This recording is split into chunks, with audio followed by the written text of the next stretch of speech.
புத்தகம் 26ஆம் அதிகாரத்திலிருந்து உசியா ராஜாவை குறித்து நாம் தியானிக்க போகிறோம். அது மட்டுமல்ல, இன்னொரு காரியத்தையும் நாம கற்றுக்கொள்ள போகிறோம். 3 காரியங்களில் நாம பின்வாங்க கூடாது என்று சொல்லி, இப்போ இந்த தலைப்புகள் எல்லாம் சொல்லிடுறேன், அப்புறமா நம்ம டிஸ்கஸ் பண்ணுவோம். இப்ப என்ன சொல்லி இருக்கிறோம்? உசியா ராஜாவினுடைய வாழ்க்கையிலிருந்து நாம் கற்றுக்கொள்கிற 3 பாடங்கள். அடுத்த தலைப்பு என்னன்னு சொன்னா, நாம் பின்வாங்க கூடாத 3 காரியங்கள். இந்த வருஷத்துல நாம இந்த 3 காரியங்கள்ல இருந்தும் பின்வாங்க கூடாது. அடுத்த ஒரு 3வது விஷயம் என்ன அப்படின்னா, இந்த வருஷத்துல கர்த்தர் நமக்கு கொடுத்திருக்கிற திட்டங்கள், தீர்மானங்கள், தரிசனங்கள் இவைகளெல்லாம் நிறைவேற்றுவதற்கு தேவையான 3 காரியங்கள். சோ 3 மொத்தம் எத்தனை? 9 காரியங்களை இப்ப நம்ம டிஸ்கஸ் பண்ண போறோம். சரி, முதல்ல நம்ம இந்த உசியா ராஜா இவரை குறித்து நாம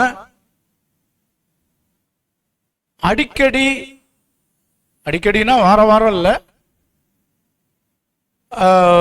நமக்கு பரிச்சயமான ஒரு வேத பகுதி.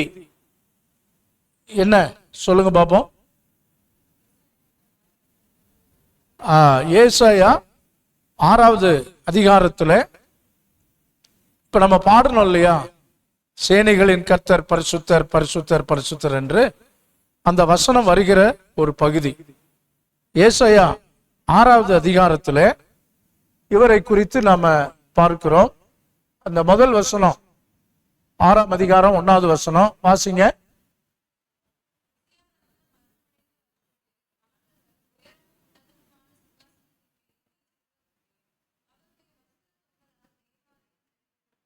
சரி, இதுல உசியா ராஜாவை குறித்து நம்ம பார்க்கிறோம். இந்த உசியா ராஜாவினுடைய வாழ்க்கையில நடந்த சம்பவம் என்ன என்பதை நம்ம 2 நாளாகமம் 26வது அதிகாரத்துல நம்ம வாசிக்கிறோம். சோ எல்லாரும் 2 நாளாகமம் 26வது அதிகாரத்திற்கு நம்முடைய வேதத்தை திருப்பிக் கொள்ளுவோம். Book of 2 Chronicles chapter 26 verses 1 from 1 onwards.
சரி, போதும். இந்த வசனங்களிலே உசியா ராஜா எத்தனையாவது வயதில் ராஜாவாகிறான்? 16வது வயதில், 16 டீனேஜ்ல அவன் ராஜாவாகிறான். மிக இள வயது. 16 வயசு உள்ளவங்க யாரும் இங்க இல்லை. ஜோர்டனுக்கு 21 வயசு. மனோஜ் உங்களுக்கு 24. சரி. பிளஸிங்க்கு 15 12 ஓகே சரி 12. ஸோ 16 வயசு யாருக்குமே இல்லை.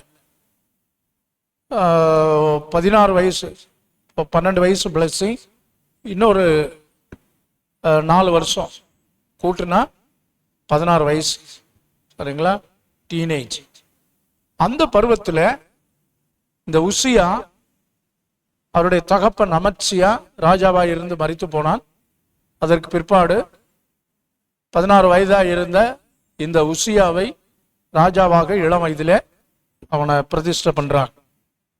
ஆரம்பத்தில் அவன் நல்லா இருக்கிறான். ஆரம்ப காலங்களில் பார்க்கிறோம், தேவனை தேட மனது இணங்கி இருந்தான். கர்த்தர் அவனோடு இருந்தார். கர்த்தருடைய பார்வைக்கு நலமானபடி செய்தான். அவனை குறித்து நிறைய காரியங்களை நம்ம பார்க்கிறோம். ஆனால்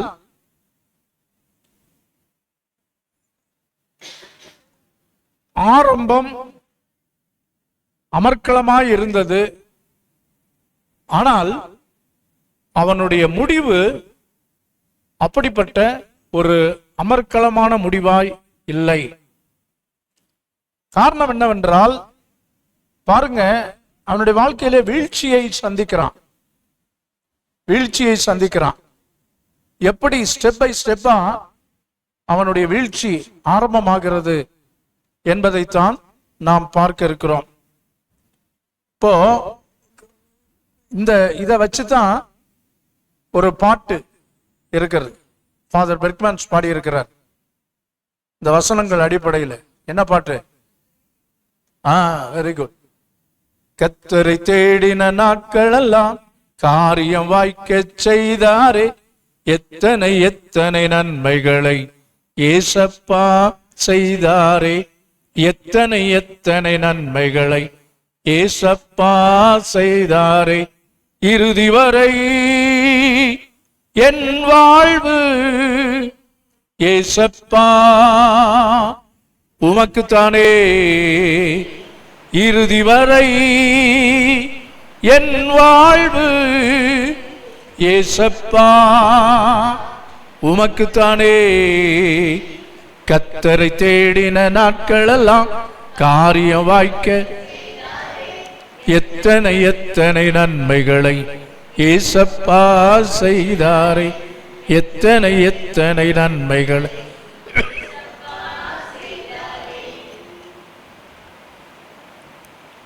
கர்த்தரை தேடின நாட்களிலே காரியம் வாய்க்க செய்தான். இளவயதிலே ராஜாவான எத்தனை எத்தனை கிருபைகளை தேவன் அவருக்கு கொடுத்தார் பாருங்க. ஆனால் அவன் என்ன ஆனான்? அவனுடைய வாழ்க்கையிலே வீழ்ச்சி ஆரம்பமானது.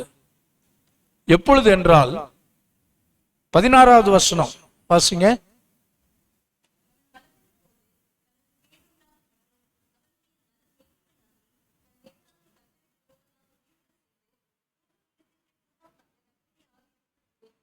பாருங்க, அப்படியே ஆரம்பம் அப்படியே அமர்க்களமா போயிட்டு இருக்கிறது. அந்த நேரத்தில் தன்னை காத்து கொள்ளாதபடி, தேவனுக்கு நன்றி செலுத்தாதபடி அவன் என்ன செய்கிறான் என்றால், தூபம் காட்டுவதற்கு அவன் இருதயத்தில் என்ன ஏற்பட்டது? மேட்டிமை, மனமேட்டிமை வந்தது. பாருங்க, வீழ்ச்சி. மேன்மைக்கு முன்னானது தாழ்மை. Pride goes before a fall. பாருங்க, பெருமை, மனமேட்டிமை வாழ்க்கையில வீழ்ச்சியினுடைய ஆரம்பம். வேதம் சொல்லுகிறது, தாழ்மை உள்ளவர்களுக்கு தேவன் கிருபை அளிக்கிறார். பெருமை உள்ளவர்களுக்கு தேவன் எதிர்த்து நிற்கிறார் என்று பாருங்க. தேவனுக்கு விரோதமான அந்த பெருமை, மனமேட்டிமை, அரகன், பிரைடு அவருடைய வாழ்க்கையில காணப்படுகிறது. வீழ்ச்சியினுடைய ஆரம்பம். அருமையானவர்களே, ஆரம்பத்தில் அவன் மனமேட்டிமை கொள்ளவில்லை. அவன் பலப்பட்ட போது கர்த்தர் சில காரியங்கள்ல நமக்கு வெற்றியை, நல்ல சக்சஸ கொடுக்கலாம். ஆனால் அதற்கு காரணர் இயேசு, அதற்கு காரணர் தேவன் என்பதை நாம் அறிந்து அவருக்கு நாம் நன்றியுடையவர்களாக இருக்கணும். இதே போலதான் நேபுகாத் நேச்சாருடைய வாழ்க்கையில நாம் பார்க்கிறோம். என் வல்லமையின் பராக்கிரமத்தினால் நான் கட்டின மகா பாபிலோன் என்று அவன் தன்னை குறித்து மேன்மை பாராட்டின பொழுது கர்த்தர் அவனை தள்ளினார். அவன் ஒரு மிருகத்தை போல மாறினான், புல்லை தின்றான் அப்படின்லாம் நம்ம வேதத்தில் வாசிக்கிறோம். ஏன்? பிசாசுனுடைய ஆரம்பம் அப்படித்தானே. வானாதி வானங்களிலே தேவ தூதர்களாய் கர்த்தர் லூசிபரை படைத்து தனக்கு ஆராதனை செய்யும்படி சொல்லியிருந்தார். ஆனால் பெருமையினாலே காப்ரியேல், மிகாவேல் அவர்கள் எல்லாரும் கர்த்தர் கொடுத்த பணியிலே அவர்கள் உண்மையா இருந்த போது இவன் மட்டும் மனதிலே மேட்டிமை கொண்டு அவன் கீழே தள்ளப்பட்டான், சத்ருவாக, பிசாசாக மாறினான். பின்னால சரித்திரம் நமக்கு தெரியும். பெருமை பாருங்க, ஒரு மனுஷனுடைய வாழ்க்கையிலே வீழ்ச்சிக்கு ஆரம்பமா இருக்கிறது. கர்த்தர் நமக்கு பல வெற்றிகளை தரலாம். கர்த்தர் நமக்கு கடந்த 25வது ஆண்டுல எத்தனையோ எத்தனையோ காரியங்களை நம்ம அந்த வீடியோ ஆல்பம் போட்டோம். 10 நிமிஷம் கர்த்தர் செய்த காரியங்கள் பாருங்க. எத்தனையோ பேருக்கு கிடைக்காத ஒரு பெரிய ஸ்லாக்கியங்கள், பெரிய ஆசீர்வாதங்கள் எல்லாம் ஆண்டவர் மகிமையாய் நம்மை கொண்டு நடப்பித்தார். கர்த்தருக்கே மகிமை உண்டாகட்டும். எல்லளவும் நாம பெருமை பாராட்ட முடியாது. இது என்னால் உண்டானது, நான் தான் இந்த காரியங்களை செய்தேன் என்று ஒருபோதும் நாம சொல்ல முடியாது. தேவனுக்கு முன்பாக நம்மை தாழ்த்தி தாவீது சொல்லுகிறார், அவர் பராக்கிரமசாலி. ஆனால் அவருடைய வெற்றிக்கு தாவீது கோலியாத்தை கொல்லும் போது கூட அவர் என்ன சொல்லுகிறார்? நீ நிந்தித்த இஸ்ரவேலின் சேனைகளின் கர்த்தருடைய நாமத்தினாலே நான் உன்னிடத்தில் வருகிறேன் என்று சொல்லி கர்த்தருடைய நாமத்தை முன்னிலைப்படுத்தினதுனால அவருக்கு ஜெயம் கிடைத்தது. அருமையான தேவனுடைய பிள்ளைகளை, நம்முடைய வாழ்க்கையிலேயும் இந்த உசியாவை போல காரியங்கள் எல்லாம் ஆசீர்வாதமாய் கைகூடி வருகிற போது கர்த்தரை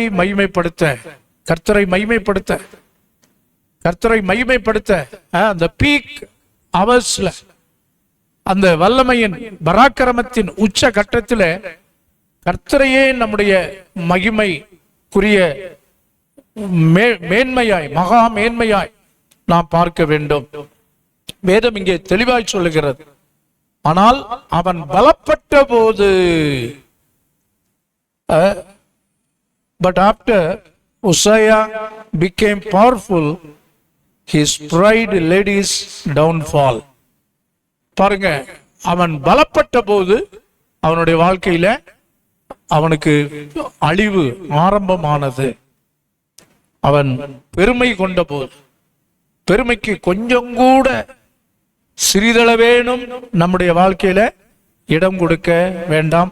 அது நமக்கு ஒரு பெரிய அழிவை, downfall commences when we become proud. வீழ்ச்சி நம்முடைய வாழ்க்கையில ஆரம்பமாகிறது எப்பொழுது என்றால், நம்முடைய வாழ்க்கையில பெருமை வரும்போது. அதுல நம்ம ஜாக்கிரதையா இருக்கணும். இரண்டாவதாக, உசியாவினுடைய வாழ்க்கையில அடுத்து என்ன செய்தான் அப்படின்னு சொன்னா, 26வது வசனம், 26வது அதிகாரம் 16வது வசனத்தின் அடுத்த பகுதி வாசிங்க.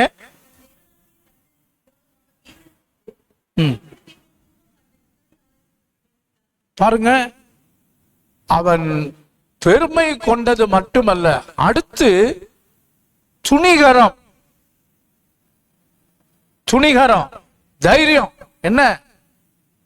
தூபபீட தண்டையில போய் தூபம் காட்டுவது. முதல் பாவம் பெருமை கொண்டான். இரண்டாவது, ஆசாரியர்களே செய்ய வேண்டிய அந்த பணியை, தூபம் காட்டுகிற வேலையை, பலிபீடத்திலே ஆசாரியர்கள் செய்ய வேண்டிய வேலையை தான் செய்ய விரும்பினது மட்டுமல்ல, அவன் துணிகரம் கொண்டு மேல போய் தைரிய தூபபீடம் அங்க போய் தூப கலசம் செலுத்துகிறான், பலி செலுத்துகிறான். அருமையானவர்களே, இரண்டாவதாக நம்முடைய வாழ்க்கையில உண்மையற்ற தன்மை, burning incense in the temple. ஏனென்றால் இந்த வேலை ஆசாரியர்களுக்கு உரியது, லேவியர்களுக்கு. அவர்கள்தான் அந்த குறிப்பிட்ட வேலையை செய்ய வேண்டும். ஆனால் அதற்கு மாறாக இவன் என்ன செய்கிறான்? இவன் வந்து ஒரு ராஜா, கிங். ஒரு பழமொழி சொல்லுவாங்க, டில்லிக்கு ராஜாவானாலும் பள்ளிக்கு பிள்ளை. சோ ஊழியக்காரர்கள், தேவனால் அழைக்கப்பட்டு பயன்படுத்தப்படுகிற ஊழியக்காரர்கள் அங்க மேடையில் இருக்கிறாங்க. அவர்கள் தான் பலி செலுத்தணும், ஆராதிக்கணும், பல்வேறு காரியங்களை செய்யணும், ஆராதனைக்குரிய முறைமைகளை அவங்க தான் நடத்தணும். ஆனால் ராஜாவுக்கு என்ன வேலையோ அதைத்தான் செய்யணும். நாட்டு நடப்புகளை கவனிக்க, மக்களை கவனிக்க, அரசாங்க பரிபாலனை செய்ய. அவன் வந்து பீடத்தில் ஏறி, காரணம் என்ன? மனதில் இருந்த துணிகரம். நான் என்ன அவர்களை விட குறைந்தவனா அப்படிங்கிற அந்த ஒரு எண்ணம். அருமையானவர்களே, தேவன் அவர்களுக்கு ஒவ்வொரு குறிப்பிட்ட பணியை கர்த்தர் கொடுத்திருக்கிறார். ரோமர் 12வது அதிகாரத்தில் நம்ம வாசிக்கிறோம், அவனவனுக்கு ஆண்டவர் என்னென்ன கொடுத்திருக்கிறார். உங்களை அழைத்த அழைப்பிலே கர்த்தர் உங்களுக்கு என்ன பொசிஷன் கொடுத்திருக்கிறாரோ, என்ன வேண்டியதற்கு மிஞ்சி எண்ணாதபடி உங்களை நீங்களே நிதானியுங்கள். இந்த உசியா முதல்ல பெருமை கொண்டான், இரண்டாவது துணிகரம் கொண்டான். ஆசாரியர்கள் செய்ய வேண்டிய வேலையை ராஜாவாகிய இவன் செய்ய துணிந்தான். இதே போலதான் இன்னொரு ஆளும் செஞ்சாரு. யாரு? சவுல். பாருங்க, அதெல்லாம் வீழ்ச்சி. கேட்டா அதுக்கு சாக்கு சொல்றாரு, இல்ல ஜனங்கள் என்னை விட்டு போயிருவாங்க, சாமுவேல் வர்ற தாமதமாச்சு அப்படின்னு சொல்லி சாக்கு போக்குகள் சொல்லி. அருமையானவர்களே, தேவனுடைய பணியை தேவனுடைய ஊழியர்கள் செய்வாங்க. தேவ பிள்ளைகளாகிய நாம் ராஜாக்களாக, ஆசாரியர்களாக கர்த்தர் நம்மளை தெரிந்து கொண்டிருக்க ஒவ்வொருவருக்கும் ஒரு பொறுப்பு கொடுக்கப்பட்டிருக்கிறது. ஆகவே கர்த்தருடைய சமூகத்தில் அந்த துணிகரம் நமக்கு, நாம செய்ய வேண்டிய வேலைகள் இருக்கிறது, நாம செய்ய கூடாத காரியங்கள் இருக்கிறது. இந்த வேலை அவர்களுக்கு பகிர்ந்தளிக்கப்பட்டிருக்கிறது. அந்த வேலைகளை மற்றவங்க செய்ய முடியாது. பாத்தீங்களா, தாவீது உடன்படிக்கை பெட்டியை மாட்டு வண்டியில வைத்து கொண்டு வருகிறார்கள். மாடுகளில் கரண்டபடியினாலே அங்கே உடன்படிக்கை பெட்டி கீழே விழப்போகிறது. அப்பொழுது அதை பிடிக்க யார் முயன்றது?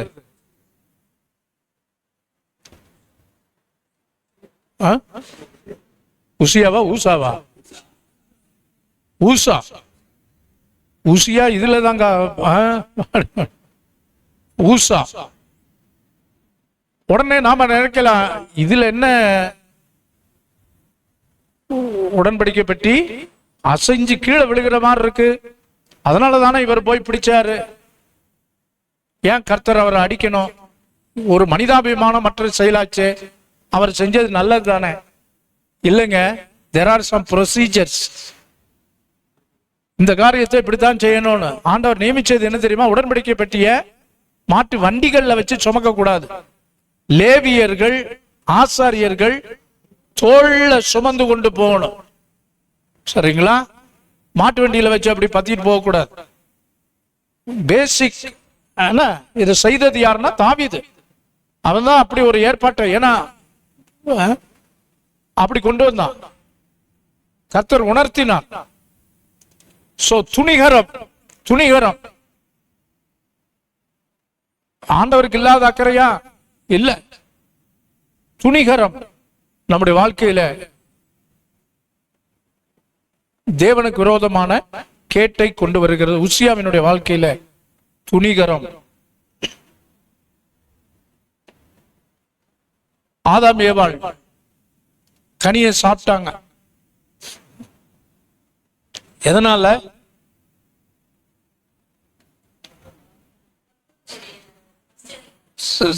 சர்ப்பத்தினுடைய வஞ்சனை.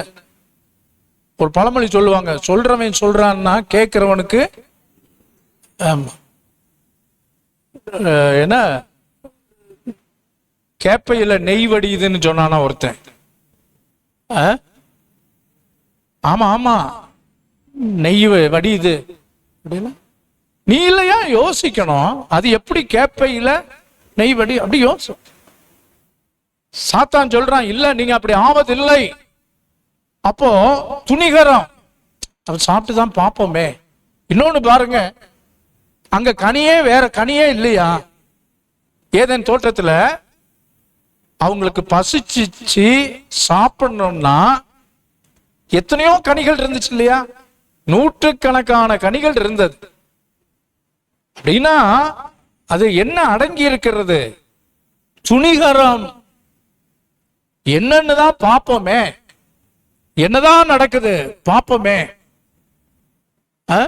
அப்படின்னு ஆண்டவருடைய மரத்தை. இப்போ இங்க ஒரு ஆப்பிள்னு வச்சுக்கோங்களேன், அநேகர் சொல்றாங்க அது ஒரு ஆப்பிள் ட்ரீ அப்படின்னு. சரி, ஏதோ ஒரு கனி ஆப்பிள் சொல்றான். இந்த மரத்தின் கனியை சாப்பிட்டீங்கன்னா நீங்க தேவர்களை போல ஆவீர்கள். கடவுளை போகணுங்கிற ஒரு ஆசை அவங்களுக்கு. அப்படி சாப்பிடணும்னா பக்கத்துல எத்தனையோ மரங்கள் கனிகள் இருந்து அதை சாப்பிட்டுக்கலாம். துணிகரம். உசியாவினுடைய வாழ்க்கையில துணிகரம். நம்முடைய வாழ்க்கையில இந்த வருஷத்துல ஒரு நாளும் இந்த துணிகரம் நமக்கு வேண்டாம். பெருமை நமக்கு வேண்டாம். மனமேட்டிமை, பிரைடு வேண்டாம். இரண்டாவது, இந்த துணிகரம் எதையும் நான் செய்ய முடியும், தனக்கு கொடுக்கப்படாத இந்த காரியத்தை செய்யக்கூடாது. மூன்றாவது, இந்த உசியாவினுடைய வாழ்க்கையில அவன் செய்த மிகப்பெரிய தவறு என்னவென்றால் 18வது வசனம், 2 நாளாகமம் 26:18.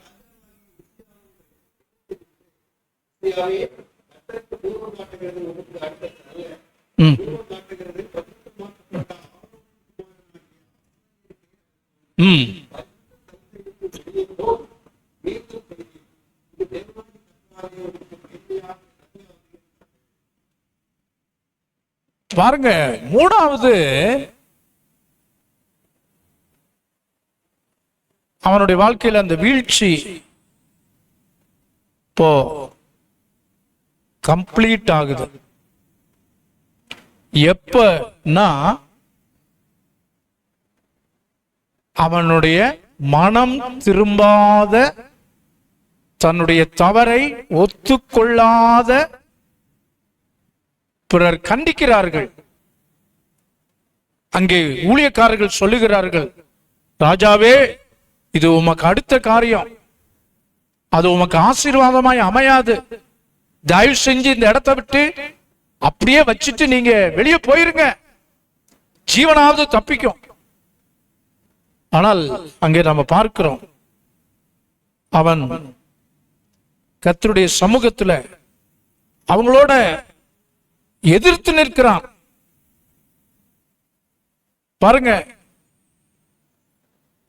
கர்த்தருடைய ஊழியக்காரருடைய சத்தத்திற்கு, கர்த்தருடைய சத்தத்திற்கு எதிர்த்து நிற்கிறான்.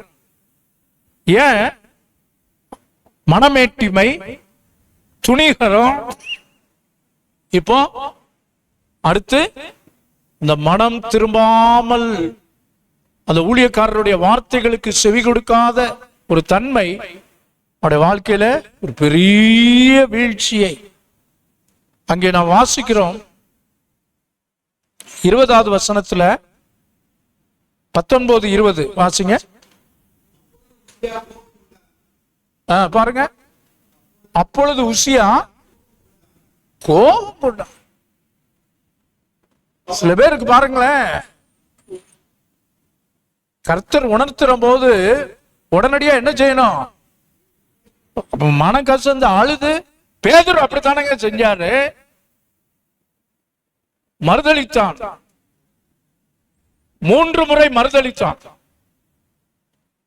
இயேசுநாதர் அவரை பார்க்கிறார். இருதயத்திலே குத்தப்பட்டவனாகி ஓ என்று கதறி அழுகிறான், தன்னை அர்ப்பணிக்கிறான்.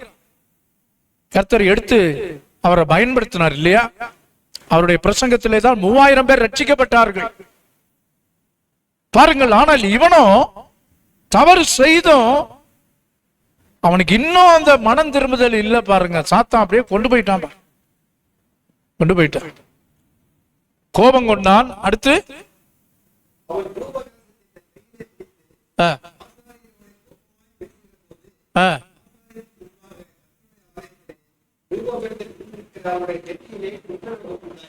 பாரு, ஸ்டில் he was அந்த தூப கலசம் எப்படின்னா, அது ஒரு செம்பு போல இருக்கும். அத மேல சங்கிலிகள் போட்டு உள்ள அந்த ரோமன் கத்தோலிக்க சபைகள் எல்லாம் நீங்கள் பார்த்திருப்பீர்கள். இப்படியே ஆடிக்கிட்டே போவாங்க. தூப கலசம் காட்டுறதற்கான அடையாளமாக அது பயன்படுத்தப்படுகிறது. அந்த பிக்சர் இருந்தா போடுங்க. சோ அப்படி அவன் காட்டி கொண்டு அவன் அப்ப சொல்றாங்க, ராஜாவே இது உமக்கு அடுத்ததல்ல அப்படின்னு கோபம் கொண்டு அவங்களோட வழக்காடிக்கிட்டு இருக்கிறான். அது நடந்து கொண்டிருக்கிற போதே அவனுடைய நெற்றியில என்ன வந்துருச்சு? குஷ்டம் வந்து அவன் தேவாலயத்தை விட்டு உடனடியாக வெளியே போனான். பாருங்க பிரியமானவர்களே, தி downfall commences when he became proud. அவருடைய வாழ்க்கையில வீழ்ச்சி எப்போது ஆரம்பமானது? பெருமை அவனுக்குள் வந்தபோது. The downfall continues when he was unfaithful, when he was arrogant. பாருங்க, வீழ்ச்சியினுடைய தொடர்ச்சி நாம் தேவனுக்கு விரோதமாக துணிகரம் கொள்ளும் போது. மூன்றாவது, downfall is complete when we are unrepentant. நம்ம மனம் திரும்பாம தேவனுக்கு விரோதமாய், ஊழியர்களுக்கு விரோதமாய் அவங்க பேச துணியும் போது. எனக்கு ஒரு சம்பவம் ஞாபகத்துக்கு வருகிறது. மும்பையில, மும்பை பக்கத்துல புனே, அங்க ஒரு கான்ஃபரன்ஸ், SIAG கான்ஃபரன்ஸ் நடக்கிறது. ரொம்ப வருஷத்துக்கு முன்னால, கிட்டத்தட்ட 20-25 வருடங்களுக்கு முன்பா. அப்போ மதுரையில இருந்து பாஸ்டர்ஸ் எல்லாரும் போயிருக்கிறோம். கான்ஃபரன்ஸ்ல ஒரே பிரச்சனை, குழப்பம்.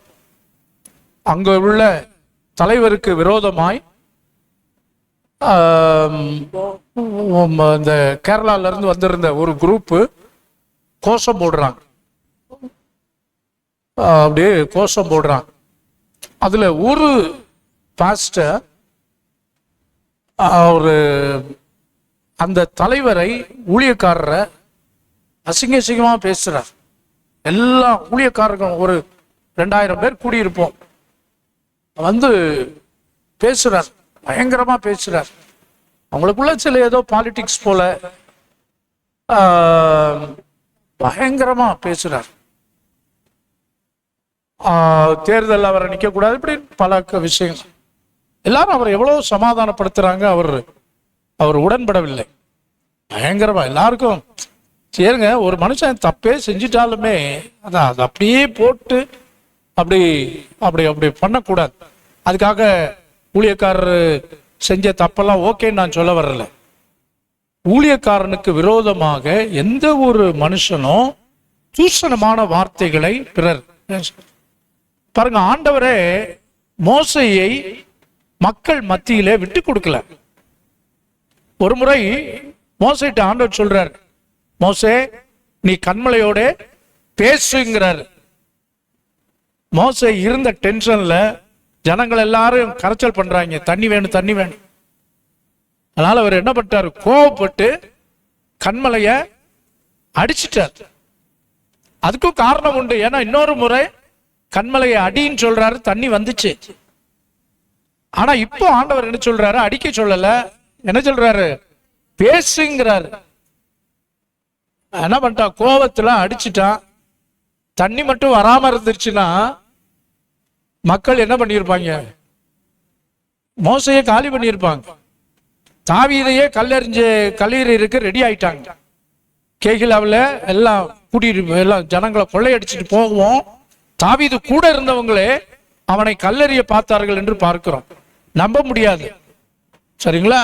ஊழியக்காரரோடு இருக்கிற விசுவாசிகளையும் என்ன பண்ண முடியாது, நம்ப முடியாது. எப்படி இருப்பாங்க? அதனால எந்த நேரமும் சந்தேக கண்ணோட்டத்தோடு அல்ல. மக்கள் போய்விடுவார்கள், மக்கள் போயிடுவாங்க, விரோதமா பேசுவாங்க. இப்பவே சொல்றனே, இப்போ யாராவது ஒருத்தர் உங்களில் என்னங்க வர வர நம்ம சபை போற போக்கே சரியில்லைங்க, நான் எங்கேயாவது பக்கத்து சபைக்கு போகலான்னு சாமியல் சொன்னார்னு வைங்களேன், கூட 2 பேர் இருப்பாங்க. ஆமா சாமியல், நானும் பாக்குறேன், நானும் அதைத்தான் ஃபீல் பண்றேன் அப்படின்னு ஒரு கோஷ்டி நிச்சயமா இருக்கும். இதனால நான் ஒரு பெரிய ஆளு அப்படி சொல்ல வரல. நான் என்ன சொல்ல வர்றேன்னா, எப்போதுமே ஒரு கூட்டம் இருக்கு. இயேசுநாதருக்கே இது நடந்தது அப்படித்தானே. அவர் பண்ண பிரசங்கத்தை கேட்டு ஒரு குரூப் எந்திரிச்சு போயிருச்சு. சீசர்கள் அங்கிட்டு இங்கிட்டு பார்த்துக்கிட்டு இருந்தாங்க. இப்ப இயேசுநாதர் கேட்டார், என்னப்பா நீங்களும் போயிடலாம்னு நினைக்கிறீங்களா? பேதுரு சொல்றாரு, எப்படியா நாங்க போவோம், நித்திய ஜீவ வசனங்கள் உம்மிடத்தில் அல்லவா உண்டு. பேதுருவை பற்றி இந்த போன வெள்ளிக்கிழமை ஞாயிற்றுக்கிழமை சாயங்காலம் பைபிள் காலேஜில் நடந்த மீட்டிங்ல பாஸ்டர் சாமுவேல் ராஜ் புதுசா ஒரு வியாக்கியானம் சொன்னார். நீங்களாம் வந்தீங்களா? தாமஸ் டேனியல் பிரதர் வந்தீங்களா? நல்ல வேலை வரல, உட்காருங்க. ரங்கம் பிரதர், பேதுரு ஏன் இயேசுநாதரை காட்டி கொடுத்தான், மறுதளிச்சான். அதுக்கு சாமுவேல் ராஜ் ஒரு விளக்கம் சொன்னார். உங்களுக்கு இது விளக்கம் தெரியுதா? தெரிஞ்சவங்க அவர் சொன்ன விளக்கம் என்னன்னா, பேதுரு இயேசுநாதரை மறுதளித்தான். காரணம் என்னவென்றால், மத்தேயு 8ஆம் அதிகாரத்திலே பேதுருவின் மாமியாரை இயேசு சுகப்படுத்தினார். அந்த வன்மம்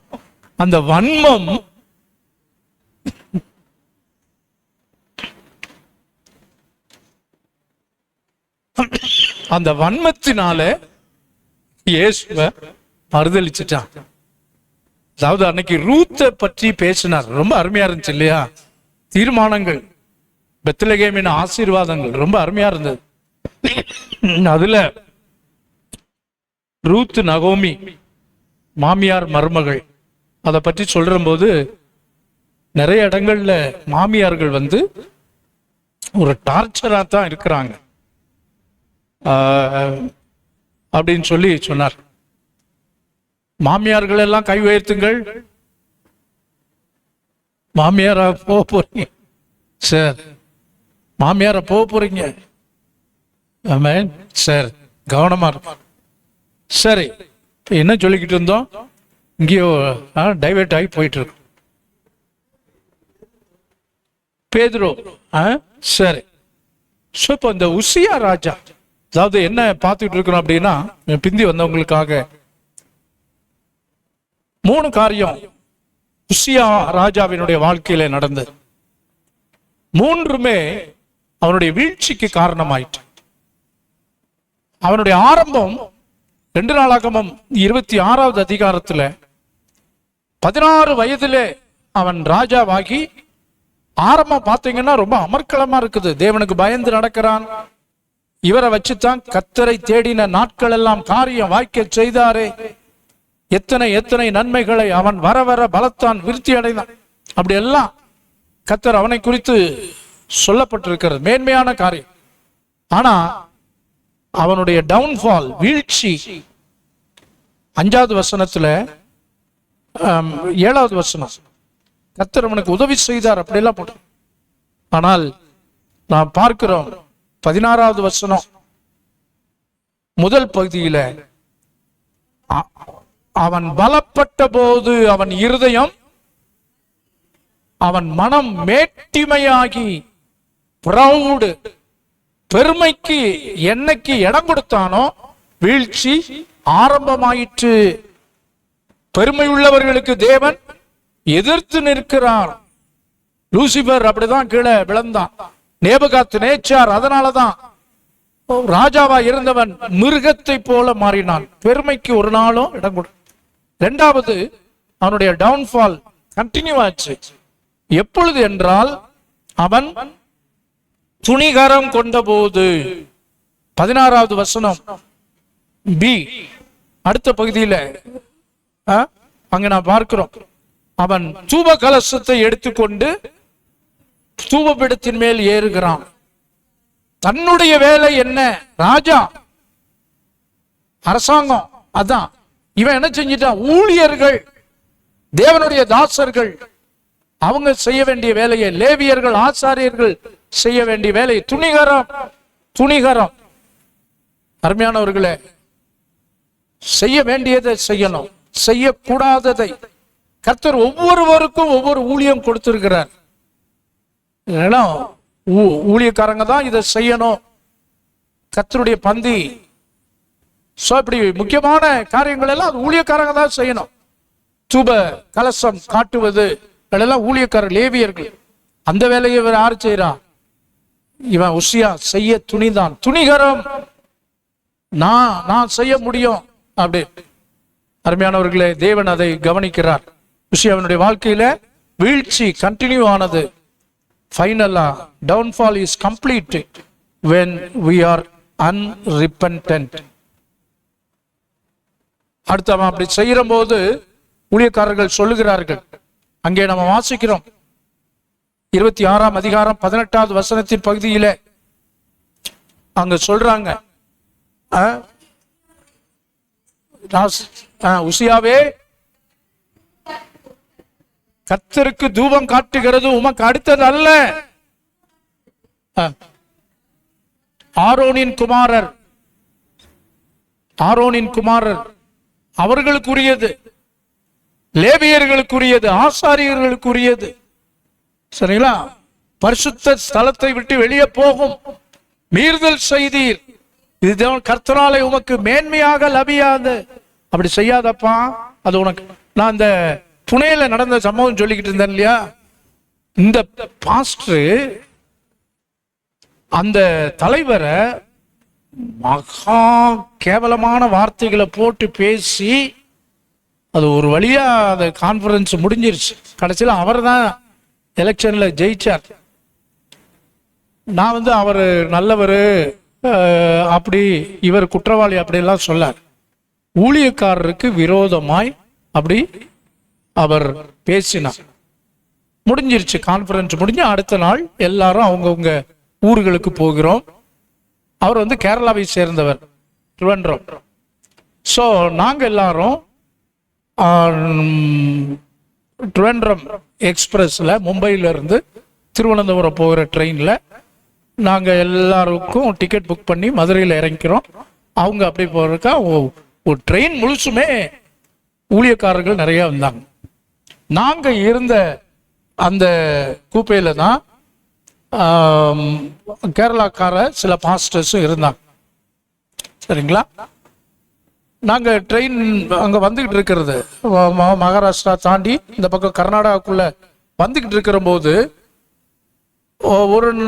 ஒரு ஆமா காலை நேரம் திடீர்னு ஐயோ அம்மான்னு சத்தம் கேடுச்சு ட்ரெயினுக்குள்ள. நாங்க அடிச்சு பதறி என்னமோ ஏதோ அப்படின்னு சொல்லிட்டு அடுத்த இதுல பாக்குறோம்.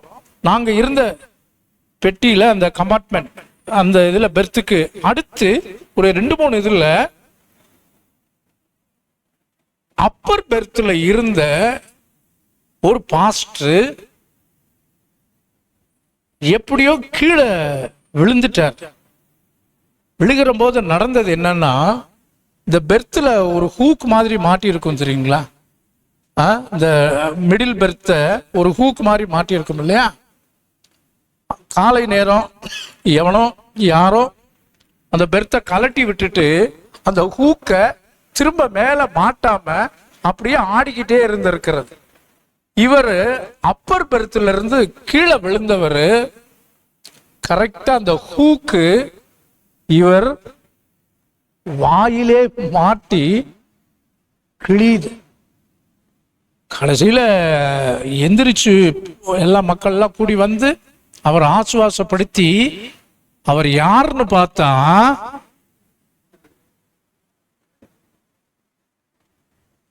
அந்த ஊழியருக்கு முன்னால வாய் கிளியே பேசினார் இல்லையா?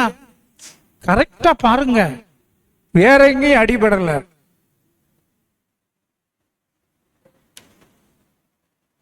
நான் என்ன சொல்ல வர்றேன்னா, அதனால ஊழியக்காரர் செய்யறதெல்லாம் தப்பு, ஊழியக்காரருக்கு ஏத்துனி என் வேலை அதுவும் இல்லை, கர்த்தர் அறிவார். ஆனால் ஊழியருடைய வார்த்தைக்கு இப்ப அதுக்கு தான் நான் மோசையை பத்தி சொன்னேன். மோசை அடிச்சாரு, தண்ணி வந்துருச்சு. தண்ணி மட்டும் வராம இருந்துச்சுன்னா இஸ்ரேல் ஜனங்களே போட்டு காலி பண்ணியிருப்பான். என்னையா அப்படின்னு ஆண்டவர் அங்க ஜென்டிலா பிஹேவ் பண்றாரு பாருங்க. சரி, பையன் ரொம்ப கோபத்தில் இருக்கிறாப்புல, கொஞ்சம் ஆற விட்டு பார்ப்போன்னு தண்ணி வந்துருச்சு, மக்கள் திருப்தி ஆயிட்டாங்க.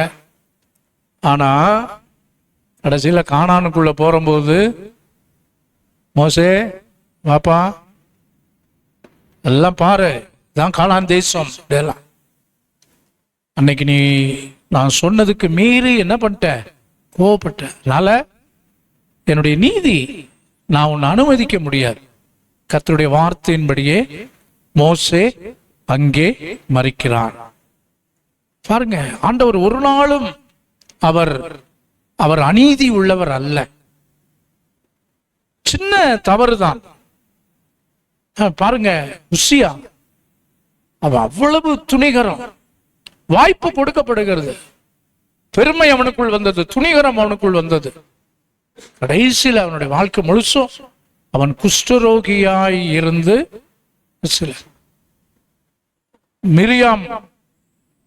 மிரியாமுக்கு குஷ்டரோகம் வந்துச்சு மோசை ஏத்து பேசினதுனால. ஆனா அவன் மன்னிப்பு கேட்டு ஜெபம் பண்ணி மிரியாம் என்ன ஆயிட்டாங்க, சரியாயிட்டாங்க. ஆனால் உசியா தான் மரணமடையும் நாள் மட்டும் குஷ்டரோகியாகி இருந்தே அவன் மரித்து போனான். அருமையான தேவனுடைய பிள்ளைகளை, நீங்களும் நானும் நம்முடைய இந்த வருஷத்துல பெருமையோ துணிகரமோ ஊழியருடைய வார்த்தைகளுக்கு விரோதமான காரியங்களோ இல்லாதபடி தேவன் நமக்கு கிருபை செய்வாராக. சரிங்களா? சரி, இதுதான் முதல் 3 காரியங்கள். அடுத்து இன்னொரு 3 காரியங்கள் என்ன அப்படின்னா, இந்த வருஷத்துல கர்த்தர் நமக்கு கொடுத்திருக்கிற இந்த ஊழிய திட்டங்கள் முக்கியமா 3. என்னது? சுவிசேஷம் அறிவிக்கணும், ஜெபம், ஞானஸ்நானம். ஜெபம் தான் முக்கியமானது. ஜெப ஊழியம் அதிகாலை 5 மணி ஜெபம் முதல் பல ஜெப நேரங்கள் சபையில கடைபிடிக்கப்படுகிறது. ஒரு ஊழியம் எதுவா இருந்தாலும் திறம்பட செய்வதற்கு 3 காரியங்கள் முக்கியம். முதல்ல ஜெபம். அதனாலதான் ஜெபத்தை நம்ம முக்கியப்படுத்துகிறோம். ஜெப நிகழ்வுகளை இந்த வருஷத்தின் ஆரம்பமே ஜெபத்தோடு நம்ம ஆரம்பிச்சோம். ஃபர்ஸ்ட் வீக் ஆஃப் பிரேயர் இன்னையோட அது முடிகிறது. அதனாலதான் பாஸ்டர்ஸ் மீட்டிங் எல்லாம் கூட நாளைக்கு வச்சிருக்கிறான். ஸோ இந்த நாட்களில் ஜெபத்திற்கு நம்ம முக்கியத்துவம் கொடுக்க வேண்டும். இரண்டாவது பிளானிங், சரியான ஒரு திட்டமிடுதல். நான் முதல்ல சொன்னேன் ஒரு உதாரணம். என்ன பண்ணாங்களா, ஒரு ஆள் குழி தோண்டிக்கிட்டே போறாரு, பின்னால ஒருத்தர் மூடிக்கிட்டே போறார். பக்கத்துல இருந்த ஒருத்தர் கேட்கிறார், என்னையா நடக்குது? அப்போ அவர் சொல்றாரு, ஏன் அரசாங்க வேலை நடக்குது. அவருக்கு புரியல, என்னது, ஒருத்தர் குழி தோன்றாரு, ஒருத்தர் மூடிக்கிட்டே போறாரு, இது என்ன அரசாங்க வேலை, என்ன பர்பஸ் என்ன? அப்ப இன்னும் கேட்கிறாரு, என்னையா நடக்குது, அரசாங்க வேலைங்கிறீங்க, ஒருத்தர் தோன்றாரு ஒருத்தர் மூடுறாரு, இதுல என்ன இருக்கு, ஏன் இப்படி செய்யறீங்க?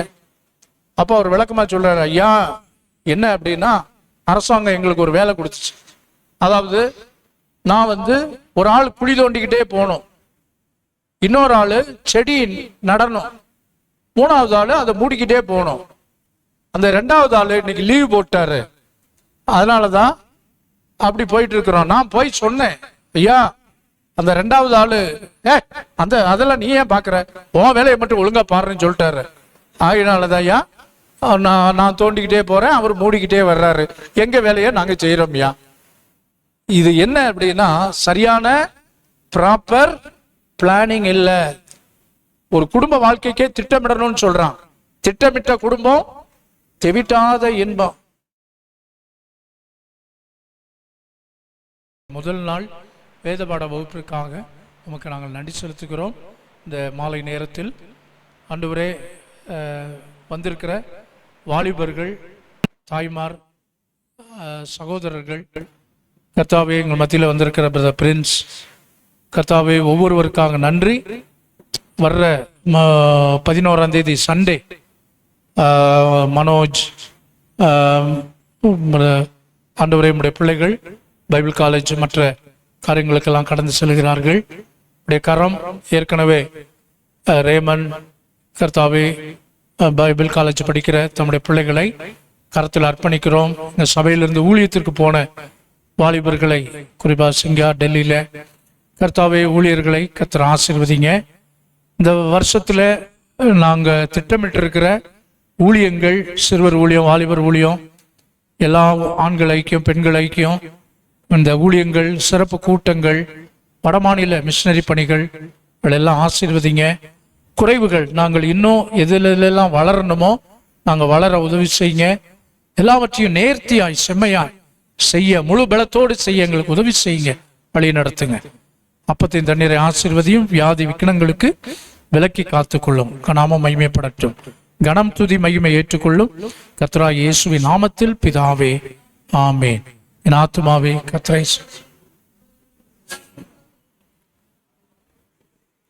கர்த்தர் செய்த சகல பாரங்களை மறவாதே, ஆமேன். கர்த்தருடைய ஆசீர்வதித்து காக்க கடவர். கர்த்தர் உண்மையில் கிருபையா இருக்க கடவர். கர்த்தர் தமது முகத்தை பிரசன்னமாக்கி உனக்கு சமாதானம் கட்டளையிட கடவர். ஆமேன், ஆமேன். ஸ்தோத்திரம். எல்லாருக்கும்